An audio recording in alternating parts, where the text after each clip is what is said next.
Welcome back today match prediction and highlight. তো কেমন আছো তোমরা? আজকে আমি আলোচনা করবো টি20 ব্লাস্ট 2024 নর্থ গ্রুপের ম্যাচ, যেটা খেলা হবে নর্দাম্পটনশায়ার ভার্সেস ডার্বিশায়ার। খেলাটা হবে, যদি আমি ডেট বলি, কাল 30 মে 2024 ইন্ডিয়ান টাইমে রাত 11টা PM খেলা।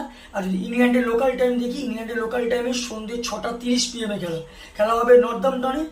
এটা হচ্ছে কাউন্টি গ্রাউন্ড নর্দাম্পটনে খেলা। তো প্রথমে আলোচনা করবো নর্দাম্পটনের ওয়েদার কন্ডিশন নিয়ে। ওয়েদার যদি দেখি, প্রায় 80 থেকে 90% চান্স আছে রেন হবার। তো ডিউরিং ম্যাচে চান্স কম আছে রেন হবার। এই সময় 15 থেকে 14 ডিগ্রি সেলসিয়াস আছে। পিচ যদি ক্যালকুলেশন করি, টসে জিতে ফিল্ডিং নেওয়ার সব থেকে বেস্ট অপশন হবে। নর্দাম্পটনশায়ারে যদি আমি প্রেডিক্টেড 11 দেখি, David Willey captain, Emilio Gay, Ravi Bopara, Sikandar Raza 50-50 মধ্যে খেলতেও পারে, নাও পারে, Matthew Breetzke, Saif Zaib, Lewis McManus wicket keeper, Freddie Heldreich, George Scrimshaw, Alex Russell, Ben Sanderson, James sales.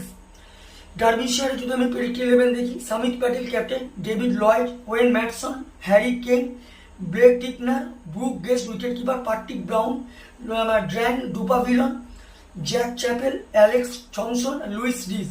দুটো টিমের আমি প্রেডিক্টেড 11 বলেই দিলাম। দুটো টিম যদি এখানে পার্সেন্টেজ ক্যালকুলেশন করি, আমি 50-50 দেবো। তো আমার ক্যালকুলেশন, আর কালকে match winner Northamptonshire win this game. Northamptonshire এই ম্যাচ জিতবে। আর যদি টপ ফ্যান্টাসি পিক দেখি, কারা কারা এই ম্যাচে পারফর্ম করতে পারে, নর্দাম্পটনশায়ারে যদি টপ ফ্যান্টাসি পিক দেখি, David Willey, Matthew Breetzke, Saif Zaib, Lewis ম্যাকমানাসকে টপ ফ্যান্টাসি পিকের মধ্যে দেবো। ডার্বিশায়ারে যদি টপ ফ্যান্টাসি পিক দেখি, Samit Patel, David Lloyd, Wayne Madsen আর জ্যাক চ্যাপেলকে টপ ফ্যান্টাসি পিকের মধ্যে দেবো। রানের যদি এখানে ক্যালকুলেশন করা হয়, যদি নর্দাম্পটনশায়ার ফার্স্ট ব্যাট করে, তো আমার ক্যালকুলেশন 180 থেকে 190-র মধ্যে করবে, যেটা 15-20 রানে নর্দাম্পটনশায়ার উইন হবে।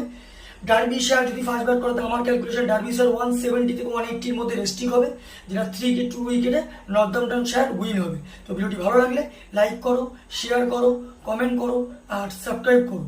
বাই।